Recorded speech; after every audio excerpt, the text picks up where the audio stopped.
Hello there, ladies and gentlemen. Today we are going to be working directly towards bronze. We've got a new mining hammer and some more copper to mix with tin. We'll be going out to mine some tin shortly and bringing enough back to actually start making the ingots. So, let's get on to it. Well, it certainly took a while, but here on the shore we have both iron and a little bit of tin. There's a good amount of other ores down here. They tend to cluster along the coast in exposed area. So in this area here is a deposit of tin, and I'm just going to clear some of the water and light it up. For how deep it's going to be, and with our new mining hammer, we're going to need some ladders. So now that the water will be cleared, I'll just have to go light it up and get back to mine. I acquired a good amount of sticks from harvesting trees to actually make the charcoal for this kiln to fuel copper production.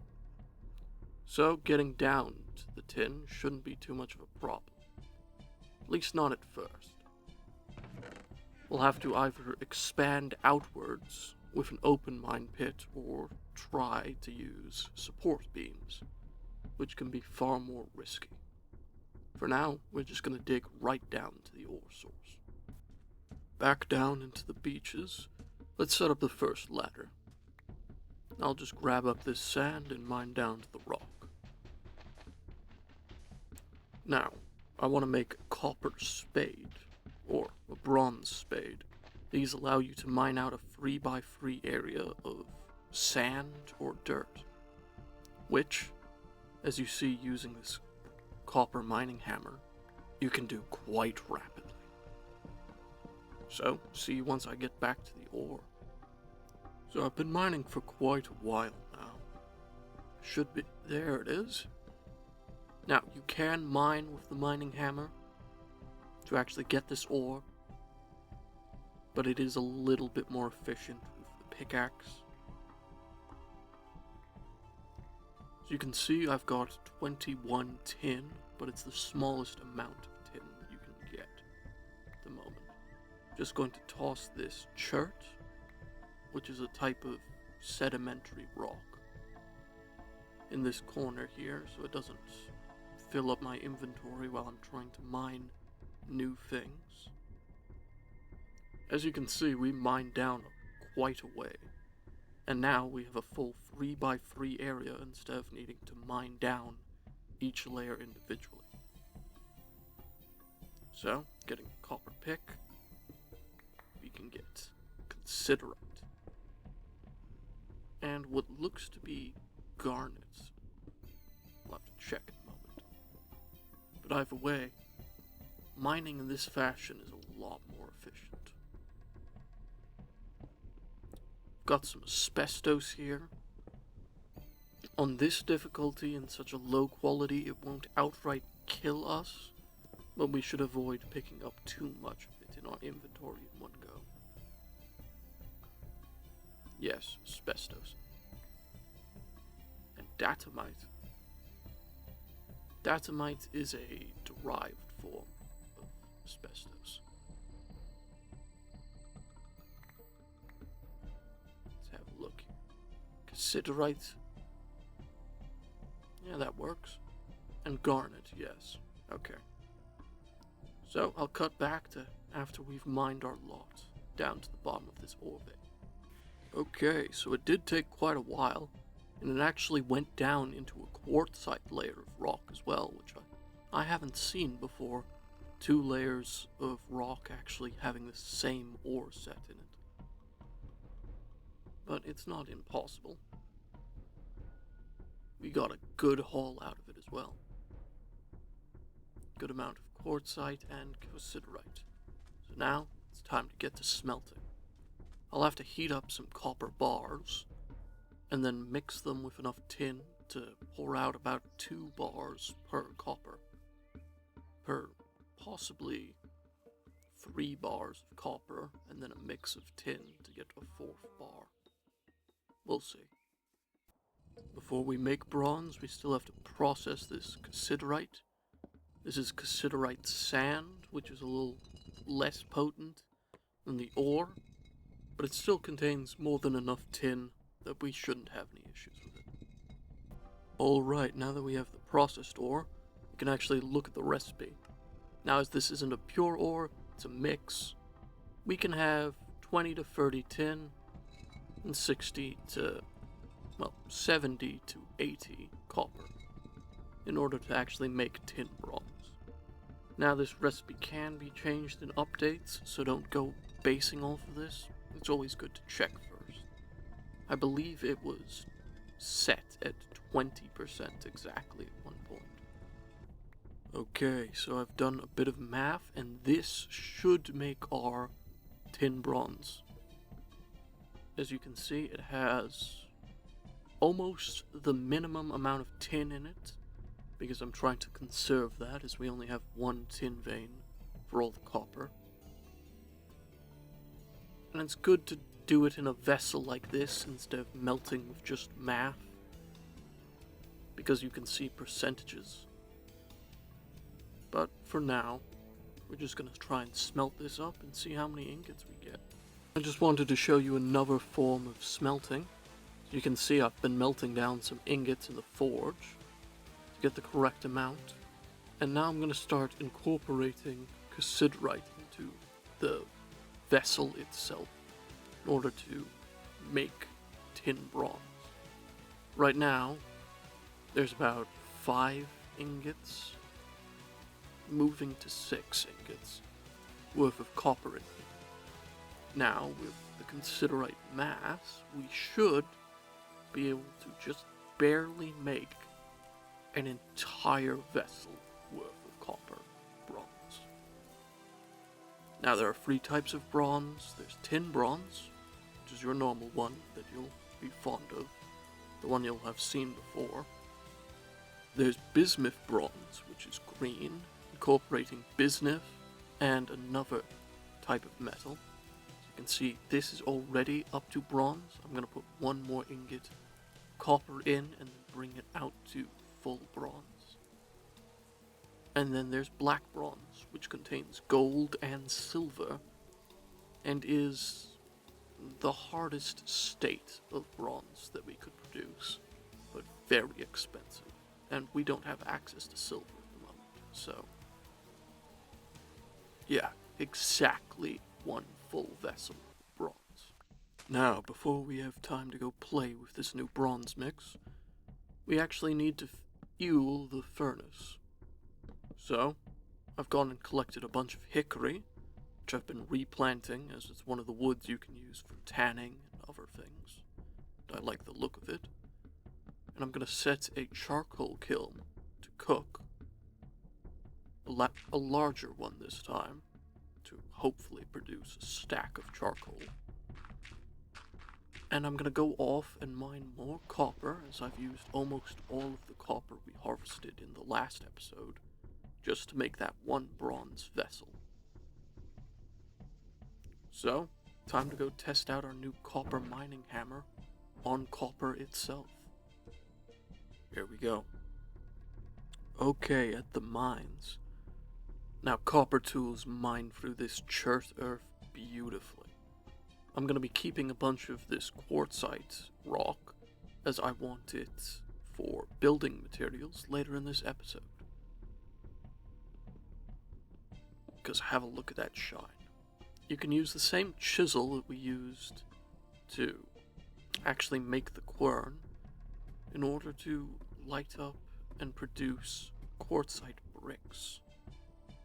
But right now we're going to be ditching all of this chert, as though it has its place in building, it's not very nice. Just building in general. And we're going to be collecting all of this quartzite while mining out another 2 3x3 areas of quartz. Woo, that was a long shift, but done with the mines for now. Have a look at this haul. We'll be going back with a full inventory of both copper and these nice quartzite bricks. Now, we'll need lime in order to produce the mortar to actually hold these bricks together, but that's not going to be much of an issue. We've got an entire chalk mountain right near us. So, let's go get back to work. Might swap this out for one last thing. And I have been using our faithful little canoe to get up this way to the river every single time. Just boxed in here, down at the river level. Okay, so I've got a little bit of mortar that I got earlier. And now let's produce some actual stone bricks. Now, this is a little advanced for, like, the Bronze Age, but it's just nice to have a proper building, and I'm just gonna skip the whole packed mud phase of the game. There we go. 64 quartzite bricks. Make just a few more to use up the last bits of mortar. This was 2 entire barrels worth of mortar. And we've got 4 stacks of 32 quartzite bricks. And almost 4 stacks of more mortar coming in. We're gonna have a full stone forge built in at the end of today's episode. Now that we have the building blocks, I'm gonna clear out some land here behind our barrels to actually get things set up while I wait for the charcoal pit to finish. Now, it's going to be a rather large construction, and I want a good foundation under it, so I'm gonna have to dig directly into this hill somewhat in order to get to it.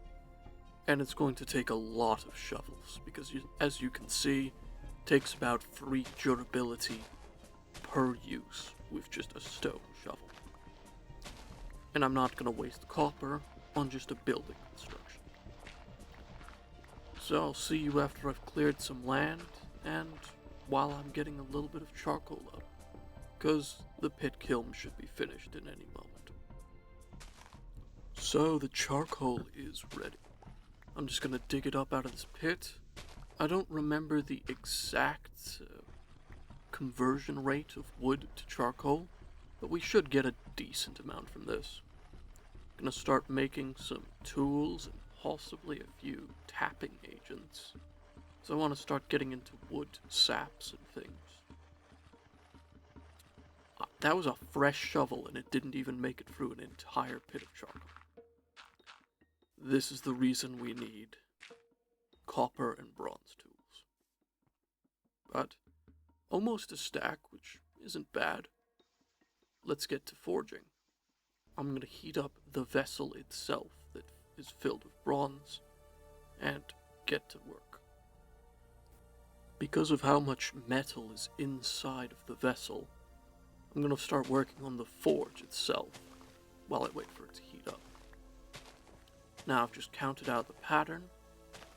The forge itself is going to be detached from my main kind of warehouse that I've already laid out the foundation for. So right now I'm doing the very edges and the foundation work of the forge. The forge will be done by the end of this episode. It may take until next episode to do the storehouse itself, because I want a cellar in it. And the reason I want to get tapping is because they've changed the recipe for sealed bricks to require tree sap boiled with some other ingredients to produce. Luckily, you can still use whatever type of bricks you want for it. So we can use quartzite for that. But for the main part, we are going to need a bunch of trees. So, while I'm waiting, I'll just get to work, storing things and putting other things away. Continuing building, because that is really how long a full vessel takes to heat up. I'm just going to set the walls in at this point. Now we can use chisels and other things to add trim. We can use variations in blocks. Like, I want to get some basalt to add black stone bricks to this area. But for now, solid quartz brick will be our main point. And I'm going to want to move in the forge and all the other things into this area by the time I'm done. So we are going to have to wait for the bronze to actually finish up in the forge before we can move it into our new blacksmithing station. And I'm not certain if I want this raised up. I think, yeah, I'll just indent the floor into the earth, so it's a 4-high structure instead of a 3-high. We'll need a chimney for the fires, for smoke, and just in this area we'll be doing all of our forging, so our tools and our ore chests will have to be moved in here. Might even bring a water source in here after I get metal buckets to be able to quench tools quicker. Let's have a look. Yeah, still not even close.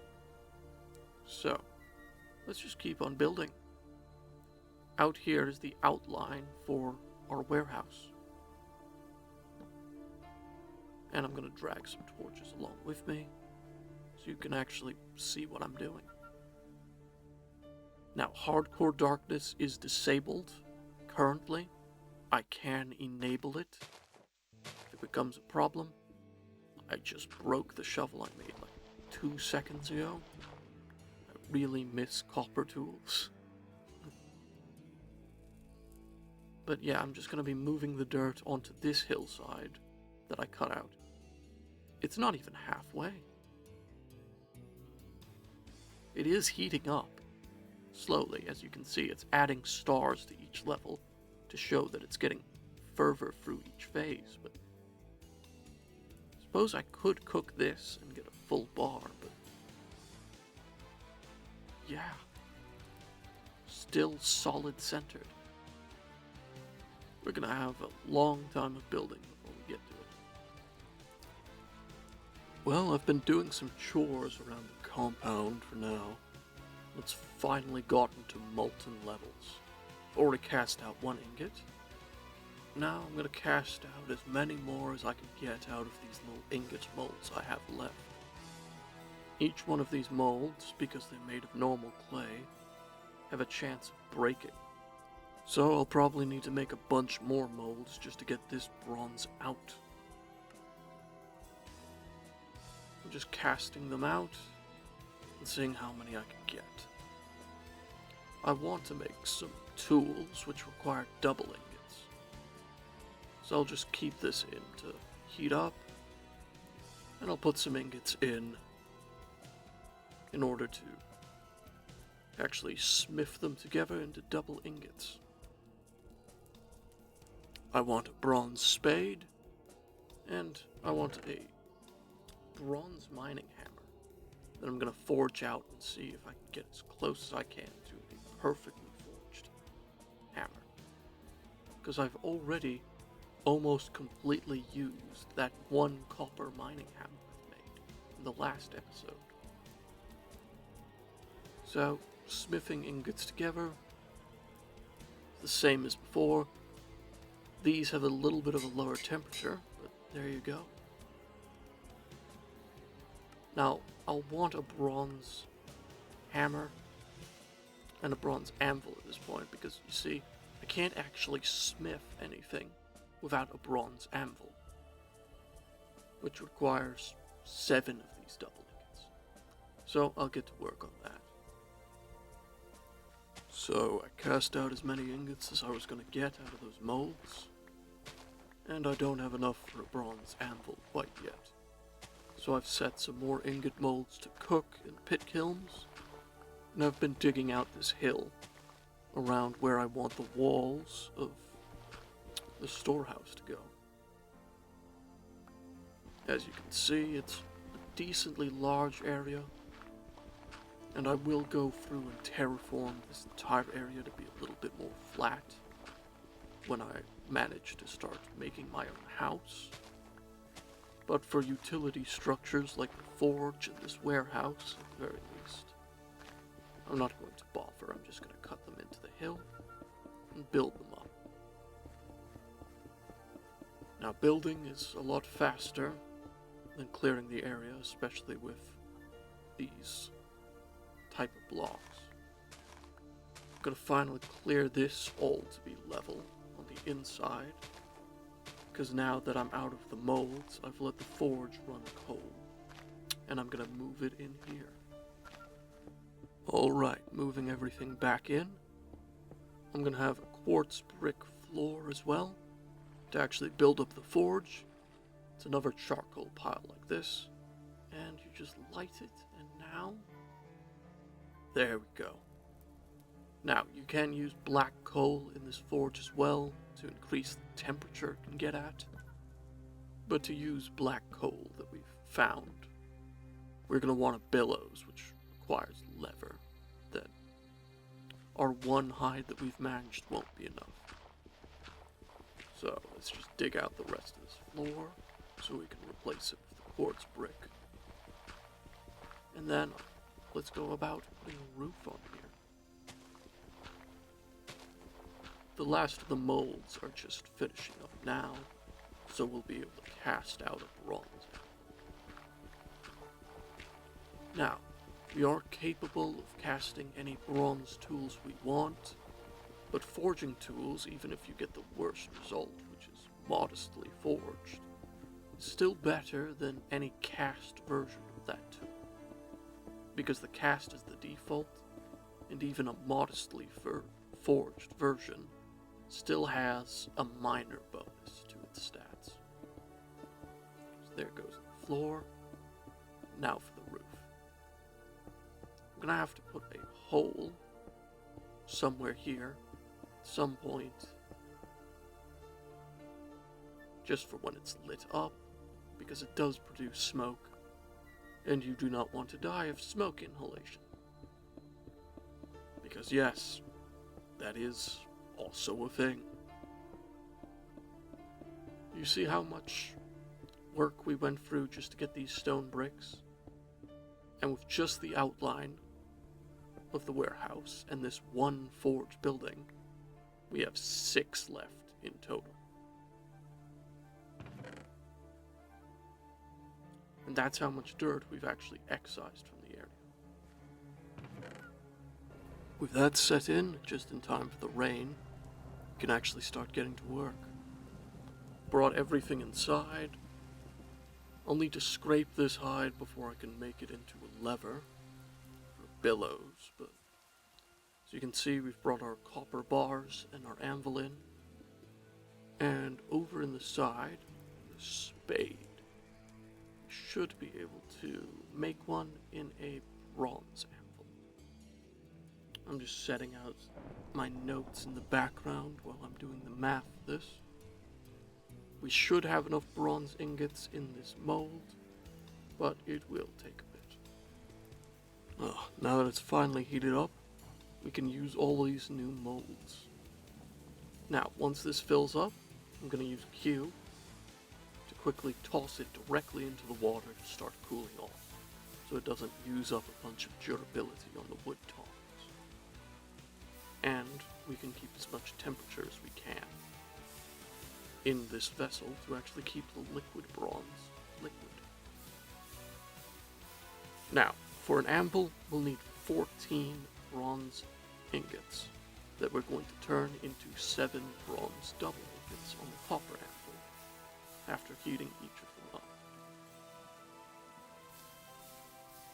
up. As you can see, we're getting through a lot of metal, because it takes 140 units of metal per ingot, and 140 for every tool. So I have gone through and just smithed a bunch of double ingots, as I've done before. There we go, bronze anvil. Now don't carry these, because they give you a weighted debuff. I'm going to leave that in there to actually heat up to the movable temperature. And I'll need to smith these two into a double ingot, and then bring it over into the bronze anvil. Finally, we can start on either a mining hammer or, in this case, a spade head. Now, to get perfectly forged, you have to actually do this math system where you minus the two measurements up top and bring it forward. So for this, I need a +7 to actually set it in. Yes, or a -7. Perfectly forged. Now this will be our shovel for a very long time. And it'll be a good bit faster than anything else. All of our crops are growing. Soon we'll get cabbaged. Back to forging, I'm about to make another double ingot, and this will be our bronze mining hammer, which should have about 2 to 3 times the durability of a copper one. So, just setting through the math. Okay. Won't be a perfectly forged, but it will be a well forged, I believe.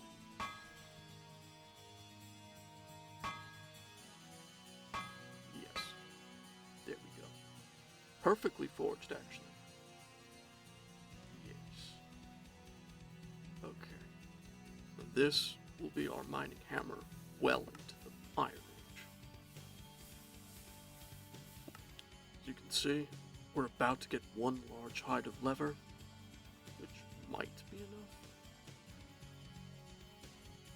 2 perfectly forged tools to make up for one well-forged copper one. So I've just set the old copper anvil in to melt. We should get a good amount of copper back from that. And I'm heating up the last of the bronze in the vessel to actually cast out. We should get a few bronze ingots, tin bronze specifically, for next episode. Another bit of prep, that one large hide is just barely enough for 3 leather. So I'm going to cut some hickory lumber and craft us up. Let's see here. A full billows. Now this gets the forge barely hot enough to heat up iron to casting. But I think they may have patched the system where you could use a primitive forge like this to cast iron ingots. And we might have to go through the entire wrought iron processing chain. But we'll have to see. To have enough survivability to actually make iron and other advancements, we're going to need some armor. Now, I've been putting this off until the Bronze Age for a reason. But here we have bronze plates. And after you heat these up and put them in the set, we're going to be able to make some bronze armor.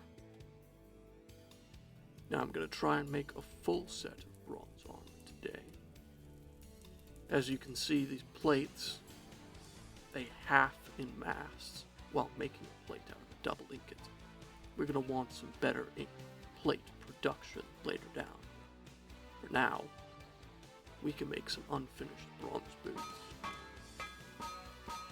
And we're going to try and get this to be a good quality setup.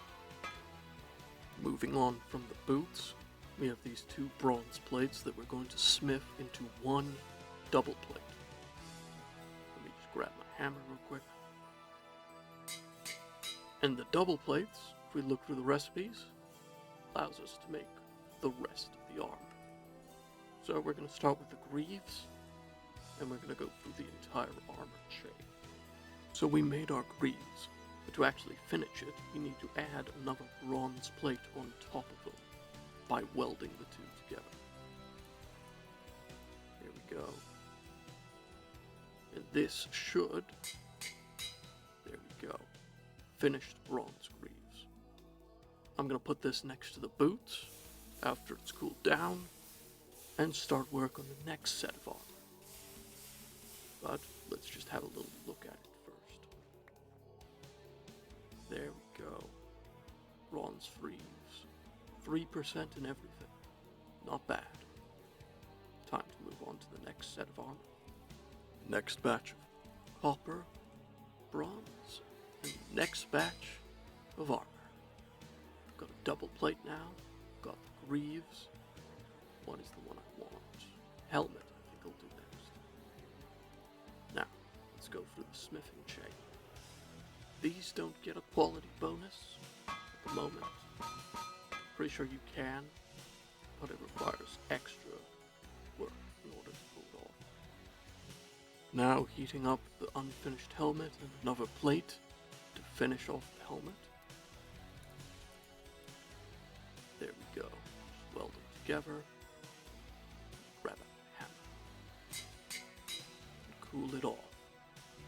We're gonna have a full set of plus 12 of every damage resistance armor after we're done here.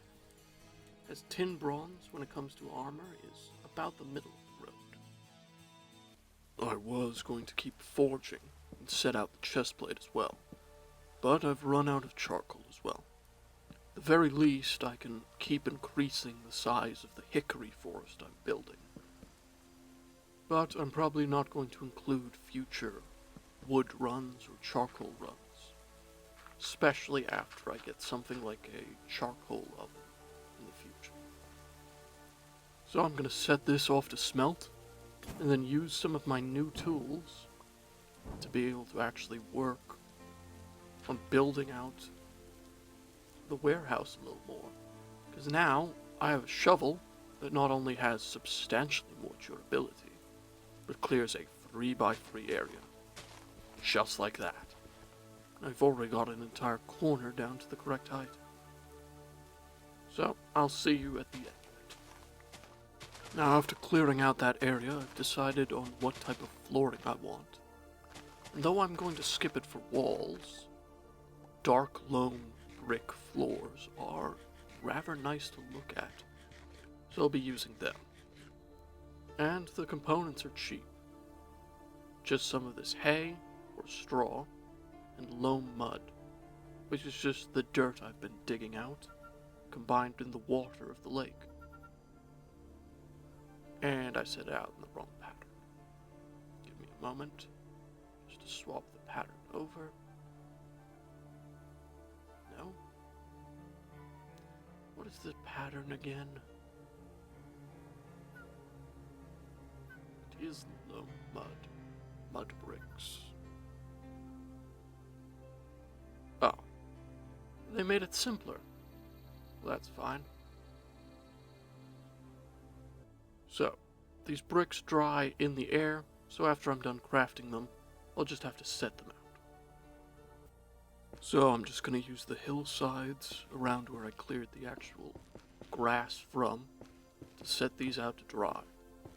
Now rain stops the progress and makes them wet again because realism. But they should dry in about a day or two, and we'll have a full set. Now I've placed one, I can just go through and spam out all of them.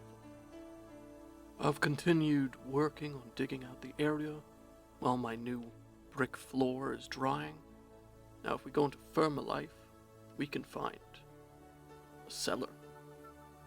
Now these are better underground, so I'm going to set them in a basement level under here.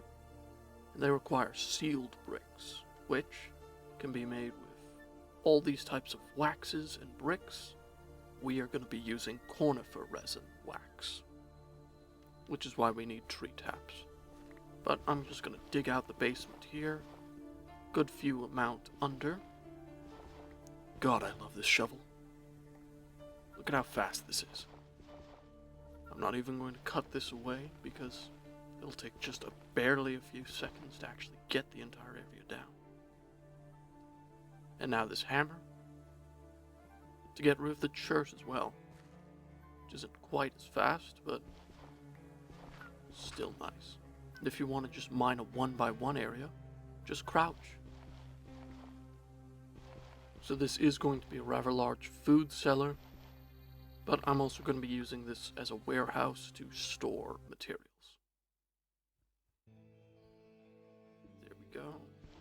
I'm just gonna dig the stairs up like this.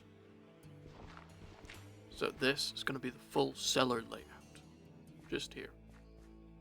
You should probably put it deeper in, but I'm gonna be growing crops pretty regularly, so I don't need it deeper. The charcoal's finally done. I was gonna skip it, but as you can see, you can just clear out a bunch of this super fast with just any type of spade. And I just wanted to show that off before we get back to forging. And now, one last bronze double plate for one last bit of armor. We are going to be making the core of the armor the chest plate. Now this is actually a lot simpler than the other ones.